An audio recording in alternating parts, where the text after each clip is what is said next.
5 বছরের কম বয়সী একটা বাচ্চা, তার যদি জ্বর নিয়ে আসে, কাশি হচ্ছে এবং তার সাথে দেখা যাচ্ছে এখন শ্বাসকষ্ট হচ্ছে, প্রথমেই আমাকে চিন্তা করতে হবে এটা নিউমোনিয়া কিনা। সামগ্রিকভাবে একটা বাচ্চার কাশি হচ্ছে, তো কাশি কিন্তু নিউমোনিয়াতেও হইতে পারে, আবার অ্যাজমাতেও হইতে পারে। আমাদের দেশে কিন্তু অ্যাজমার প্রকোপ অনেক বেশি। আমাদের দেশে ব্রঙ্কিওলাইটিস বলে একটা ভাইরাল ইনফেকশন, সেটাও কিন্তু বেশি। তাহলে আমাদের যে রেসপিরেটরি ট্র্যাক্টে ইনফেকশন আছে সেটাতে যদি আমরা দুভাগে ভাগ করি, একটা হলো চেস্টের বাইরে যে আমাদের শ্বাসনালী আছে সেটা একটা অংশ, আর চেস্টের ভিতরে একটা অংশ আছে সেটা আর একটা অংশ। উপরে যে একটা আছে, একটা বাচ্চার গলা খুসখুস করছে, কাশি, নিউমোনিয়া না। গলায় ব্যথা করছে, নিউমোনিয়া না। কিন্তু সেখানেও কিন্তু অ্যাজমাতে আরও কিছু কিছু শ্বাসতন্ত্রের রোগ আছে, সে কিন্তু প্রচণ্ড কাশি হয়, বারে বারে কাশি হতে থাকে। আমি কথা বোঝা গেল? এর কোনোটাই নিউমোনিয়া। নিউমোনিয়া বলবে যখন চেস্টের ভিতরে আমাদের যেখানে গ্যাস এক্সচেঞ্জ হয়, আমাদের ফুসফুসের মেন কাজটা কি? গ্যাস এক্সচেঞ্জ করা। এটা কি বলা হয়? Alveoli, alveolus. এখানেই যদি প্রদাহ হয়, কখন ইনফেকশন হয়, তখন তাকে বলা হয় নিউমোনিয়া।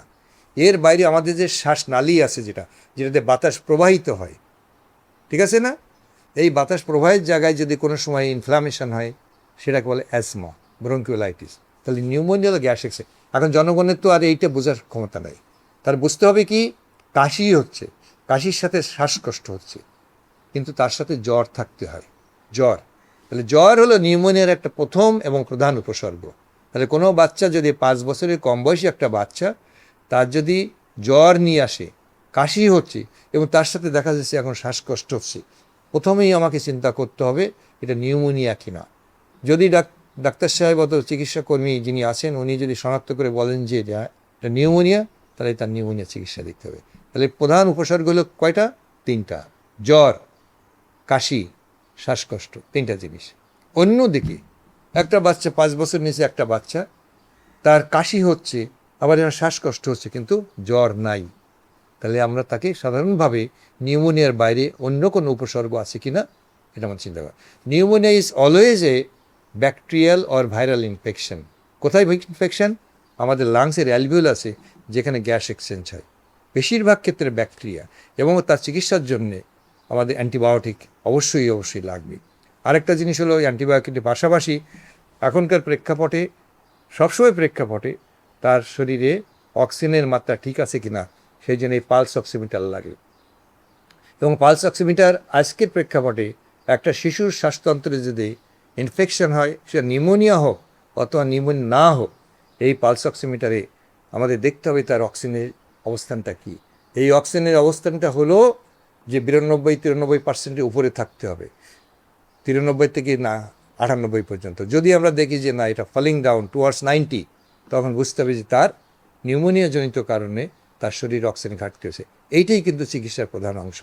তাহলে আজকের বাস্তবতায় যদি কারো বাচ্চার শ্বাসকষ্ট হয়, তাহলে অন্যান্য যে চিকিৎসা আছে সেগুলো তো আমাদেরকে দিতে হবে, তার জন্য যেটা প্রযোজ্য।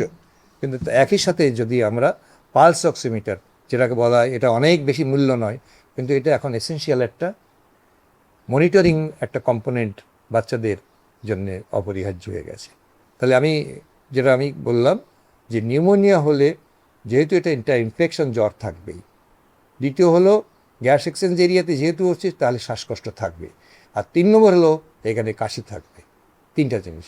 অন্যদিকে নিউমোনিয়া ছাড়া যদি আমরা অ্যাজমার কথা বললাম, কি ব্রঙ্কিওলাইটিসের কথা বললাম, সেখানে জ্বরটা মুখ্য না, হালকা জ্বর থাকলেও থাকতে পারে, কিন্তু সেখানে কাশিটা বেশি, কারণ শ্বাসতন্ত্রের সমস্যা, শ্বাসনালীর সমস্যা, কাশিটা বেশি। এবং কখনো কখনো শ্বাসনালীগুলো যদি সংকুচিত হয়ে যায় বেশি, তাহলে শ্বাসকষ্ট হয়ে যেতে পারে, কিন্তু জ্বরটা এখানে কিন্তু মুখ্য। এইভাবে গ্রস একটা পার্থক্য করা, তারপরেও অনেক সময় আপনার স্ট্যান্ডার্ডের থেকে একটু ডেভিয়েশন হলেও হতে পারে, তবে সহজভাবে এইটুকু আমরা জনগণের জন্য আমি এইটুকু বলতে পারি।